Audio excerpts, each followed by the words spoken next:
Hello दोस्तों, मैं आपका गाइड आपका दोस्त अनुराग पांडे और आप देख रहे हैं हमारा यूट्यूब चैनल। आधुनिक भारत का इतिहास चल रहा था और पिछले वीडियो हमने देखा था आधुनिक भारत में प्रेस का विकास, जिसके बारे में हमने बंगाल गजट से लेकर अंत में हमने कॉमनवेल्थ एनिवेशन, यंग इंडिया, अल हिलाल, महात्मा गांधी जी के कुछ पत्र पत्रिकाएँ रहीं जो जिनका प्रकाशन उन्होंने किया, फिर बहिष्कृत हितकारी सभा जैसे चीज़ों के बारे में हमने जाना। ठीक, तो हमने ये भी जाना कि कुछ एक्ट्स लगाए गए हिंदी समाचार पत्र पर उनको बंद करने के लिए, और उन अधिनियम से, उन कानूनों से बचने के लिए किस पेपर ने कब अपनी भाषा को चेंज कर दिया, ये भी हमने पढ़ा था। ठीक है, तो चलिए आज का वीडियो है कांग्रेस से पूर्व स्थापित राजनीतिक संस्थाएं। शुरू करते हैं आज का वीडियो। ठीक है, तो ये वीडियो यूपीएससी, स्टेट पीएससी और अन्य परीक्षाएं जो होती हैं उनके लिए इम्पोर्टेंट होगा, इसलिए इनको ध्यान से सुने और वीडियो को लास्ट तक ज़रूर देखें। वीडियो को लाइक, शेयर, कमेंट करना ना भूलें, साथ में चैनल को सब्सक्राइब भी करें, जिससे नोटिफिकेशन आपको समय समय से मिलती रहेगी। तो चलिए शुरू करते हैं आज का वीडियो, जो कि कांग्रेस से पूर्व स्थापित राजनीतिक संस्थाएं हैं। ठीक, तो ये हमने लिखा है, आप देख रहे हैं कि जहाँ तक बंगाल का संबंध है, हम विवेकानंद को आधुनिक राष्ट्रीय आंदोलन का आध्यात्मिक पिता कह सकते हैं। ये कथन किसका है? ये कथन है नेताजी सुभाष चंद्र बोस का। ठीक है, अब आप कहेंगे कि कांग्रेस पूर्व स्थापित राजनीतिक संस्था पढ़ा रहे हैं, तो ये क्यों बता रहे हैं? क्योंकि ये कई बार कोर्स के रूप में प्रश्न में आ जाते हैं। ठीक है, तो ध्यान रखना है कि जहाँ तक बंगाल का संबंध है, हम विवेकानंद को आधुनिक राष्ट्रीय आंदोलन का आध्यात्मिक पिता कह सकते हैं। नेताजी सुभाष चंद्र बोस का कथन है ये। ठीक, दूसरा कथन है कि एक उदारवादी पाश्चात्य शिक्षा ही अज्ञान के अंधकार से हमें बाहर निकाल सकती है और भारतीयों को देश के प्रशासन में भाग दिला सकती है। ये कहा गया था राजा राम मोहन राय के द्वारा। ठीक है, तो इन चीज़ों को थोड़ा सा ध्यान रखना है। तो चलिए शुरू करते हैं आज का वीडियो। ठीक है, तो आज का वीडियो क्या है? कांग्रेस से पूर्व स्थापित राजनीतिक संस्थाएं क्या है? आधुनिक भारत में समाज सुधार और राजनीतिक आंदोलनों के पथ प्रदर्शक रहे हैं राजा राम मोहन राय, और इन्हीं को आधुनिक भारत के समाज सुधारक और राजनीतिक आंदोलन के पथ प्रदर्शक के रूप में माना जाता है। किसको? राजा राम मोहन राय को। ठीक है, अब राजा राम मोहन राय के सहयोगी रहे हैं जिन्होंने 1836 में एक संस्था बनाई, नाम रखा उसका बंग भाषा प्रकाशिका सभा। इसमें देखिए दिए गया है कि 1836 में पहली बार राजा राम मोहन राय के सहयोगियों ने बंग भाषा प्रकाशिका सभा नामक राजनीतिक संस्था की स्थापना की। कब की है? 1836 में। तो कांग्रेस का कब हुआ गठन? 1885 में। ठीक है ना? चलिए आगे देखते हैं क्या है। आगे है ज़मींदारी एसोसिएशन। कांग्रेस से पहले की बात कर रहे हैं, तो ध्यान रखना है कि वो संस्थाएं कौन कौन सी थीं। तो ज़मींदारी एसोसिएशन, या नाम है इसका लैंड होल्डर्स सोसाइटी। तो लैंड होल्डर्स सोसाइटी हो या ज़मींदारी एसोसिएशन, इसकी स्थापना हुई थी 1838 में। ठीक है, 1838 में कलकत्ता में इसकी स्थापना हुई है और इसके संस्थापक रहे हैं द्वारकानाथ टैगोर। ठीक है, तो ज़मींदारी एसोसिएशन या फिर लैंड होल्डर्स सोसाइटी का गठन किया गया, की स्थापना हुई कलकत्ता में 1838 में द्वारकानाथ टैगोर के द्वारा, और उद्देश्य रहा है कि जमींदारों के स्वार्थों की रक्षा करना। ठीक है, तो ध्यान रखना है कि कब स्थापना की गई है, किसने की है, और इसका उद्देश्य क्या रहा है। ठीक है, आगे है, बात हो रही पूना सार्वजनिक सभा की। बात हो रही है पूना सार्वजनिक सभा की, जिसकी स्थापना एम.जी. रानाडे और जी.वी. जोशी के द्वारा 1870 में की गई थी। 1870 में पूना सार्वजनिक सभा की स्थापना हुई थी। ये कब हुई थी? किसके द्वारा हुई है? एम.जी. रानाडे और जी.वी. जोशी के द्वारा। ठीक है। और इसमें क्या है कि 1875 में ब्रिटिश संसद ने क्या किया? 1875 में ब्रिटिश संसद ने भारतीयों को प्रत्यक्ष प्रतिनिधि की मांग करते हुए हाउस ऑफ कॉमन्स के समक्ष इसने याचिका प्रस्तुत की। ठीक है। 1875 में 1875 में ब्रिटिश संसद में भारतीयों के प्रत्यक्ष प्रतिनिधित्व की मांग करते हुए हाउस ऑफ कॉमन्स के समक्ष याचिका प्रस्तुत की थी। किसने की थी? एम.जी. रानाडे ने, जो कि पूना सार्वजनिक सभा के संस्थापक सदस्य रहे हैं। ठीक है। एक चीज़ ध्यान रखना है कि जो हमने अभी लैंड होल्डर सोसाइटी के बारे में बताया, इसके बारे में थोड़ा सा ये ध्यान रखना है कि लैंड होल्डर्स जो सोसाइटी है, ये क्या है? ये पहला राजनीतिक संगठन है। ठीक है। ये पहला राजनीतिक संगठन बना जिसने क्या किया है कि संगठित राजनीतिक प्रयासों का शुभारंभ किया था। पहला राजनीतिक संगठन जिसने संगठित राजनीतिक प्रयासों का शुभारंभ किया और शिकायतों को दूर करने के लिए संवैधानिक उपचारों का प्रयोग किया था। लैंड होल्डर सोसाइटी या फिर जमींदारी एसोसिएशन का क्या है इसके बारे में कि पहली राजनीतिक संस्था रही है ये, जिसने क्या काम किया भाई? संगठित राजनीतिक प्रयासों का शुभारंभ किया है और शिकायतों को दूर करने के लिए संवैधानिक उपचारों का प्रयोग किया है जमींदारी एसोसिएशन या लैंड होल्डर्स सोसाइटी ने, जिसकी स्थापना द्वारकानाथ टैगोर के द्वारा 1838 में की गई थी। कहाँ पे की गई थी? कलकत्ता में की गई थी। ठीक है। ये चीज़ ध्यान रखना है। चलिए आगे देखें। आगे हम देखते हैं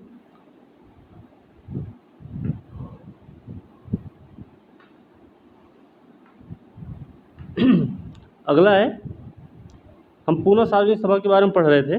तो पूना सार्वजनिक सभा से संबंधित हैं एम.जी. रानाडे, जिनके बारे में अभी हमने पढ़ा था क्या कि प्रत्यक्ष प्रतिनिधित्व की मांग की थी इन्होंने। ठीक है। तो रानाडे जो थे उन्होंने इस सभा को, मतलब किस सभा को? पूना सार्वजनिक सभा को अपना विलक्षण नेतृत्व प्रदान किया था। ठीक है। चलिए आगे देखते हैं अब। सुरेंद्रनाथ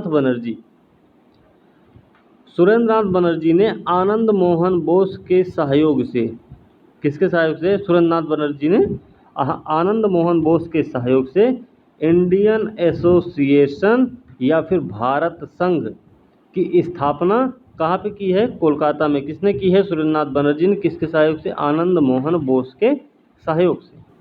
ठीक है। कब किए हैं? 1876 में। 1876 में इसकी स्थापना किए हैं सुरेंद्रनाथ बनर्जी आनंद मोहन बोस के सहयोग से। कहाँ पे? कलकत्ता में। कांग्रेस से पहले अखिल भारतीय स्तर पर संस्था का सम्मान इसी को प्राप्त हुआ था। कांग्रेस थी अखिल भारतीय स्तर पर, और उससे पहले अगर कोई संस्था थी जिसको अखिल भारतीय स्तर पर सम्मान प्राप्त हुआ था, तो उस संस्था का नाम था, क्या नाम था? इंडियन एसोसिएशन या फिर याद रखना है भारत संघ नाम है। ठीक है। अब ये तत्कालीन राजनीतिक संस्थाओं में सबसे प्रमुख और महत्वपूर्ण थी। कौन? यही ये इंडियन एसोसिएशन या फिर भारत संघ। ठीक है। चलिए आगे देखते हैं। अब सुरेंद्रनाथ बनर्जी की बात हो रही, तो इनके बारे में भी थोड़ी जानकारी होनी चाहिए, क्योंकि इन्होंने एक संस्था स्थापित की है, तो इनके बारे में थोड़ी जानकारी जरूरी है। तो सिविल सेवा परीक्षा पास किए थे 1869 में। कौन? सुरेंद्रनाथ बनर्जी। बंगाली पत्रिका का संपादन भी किया, नाम ही था बंगाली। किसका? पत्रिका का। तो पत्रिका का नाम ही बंगाली था। भाषा की बात नहीं हो रही, ये पत्रिका की बात हो रही। ठीक है। तो बंगाली पत्रिका का संपादन किया इन्होंने। सिविल सेवा परीक्षा उत्तीर्ण की थी 1869 1869 में। लेकिन क्या होता है कि यह तकनीकी आधारों पर उन्हें अयोग्य घोषित कर दिया गया, ठीक है ना। तकनीकी आधार पर क्या किया गया, इनको अयोग्य घोषित कर दिया गया था।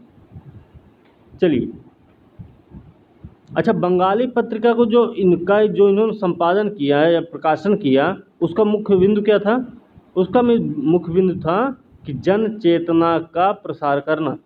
तो बंगाली पत्रिका का संपादन का मुख्य उद्देश्य जन चेतना का प्रसार करना मुख्य उद्देश्य रहा है, और ये 2 बार कांग्रेस के अध्यक्ष रहे हैं, ठीक है। अब 2 बार जो कांग्रेस के अध्यक्ष रहे हैं, इसके बारे में आपको बताना है कि कब कब रहे हैं और कहाँ कहाँ रहे हैं, ठीक है। चलिए आगे देखते हैं। British Indian association, British Indian association है, इसके बारे में है कि 1851 में इसकी स्थापना हुई है। ब्रिटिश इंडियन एसोसिएशन की स्थापना हुई है अक्टूबर 1851, अक्टूबर माह है, ठीक है, ध्यान रखना। तो अक्टूबर महीने में इसकी स्थापना हुई, वो भी 1851 में, ठीक है। इसके संस्थापक सदस्य कौन कौन हैं? संस्थापक सदस्य हैं राधाकांत देव, जो कि क्या हैं, अध्यक्ष हैं। राजेंद्र लाल मित्र सदस्य हैं, हरिश्चंद्र मुखर्जी और देवेंद्र नाथ टैगोर। तो देवेंद्र नाथ टैगोर महासचिव रहे हैं और राधाकांत देव जो थे वो थे अध्यक्ष, ठीक है। इतना आप बात क्लियर हुई। चलिए, तो ध्यान रखना है, हो सकता है कि स्टेटमेंट के रूप में भी आ जाए कि ब्रिटिश इंडियन एसोसिएशन की स्थापना राधाकांत देव के नेतृत्व में 1851 में कलकत्ता में की गई थी, ठीक है। तो ये चीज़ें ऐसे इस तरीके से भी ध्यान रख सकते हैं आप। चलिए आगे देखते हैं।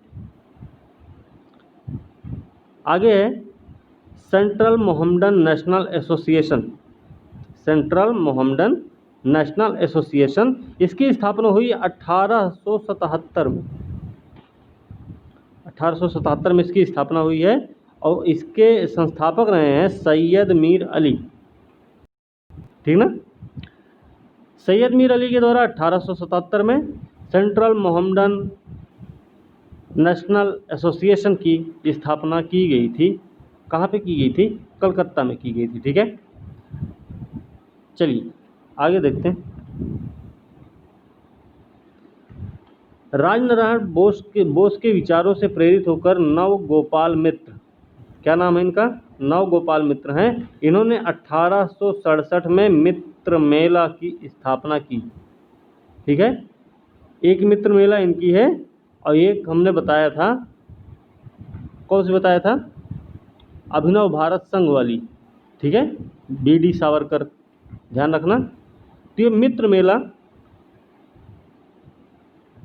चलिए, राजनारायण बोस के विचारों से प्रेरित होकर नव गोपाल मित्र ने 1867 में, मित्र मेला नहीं है ये, सॉरी, इसका नाम है हिंदू मेला,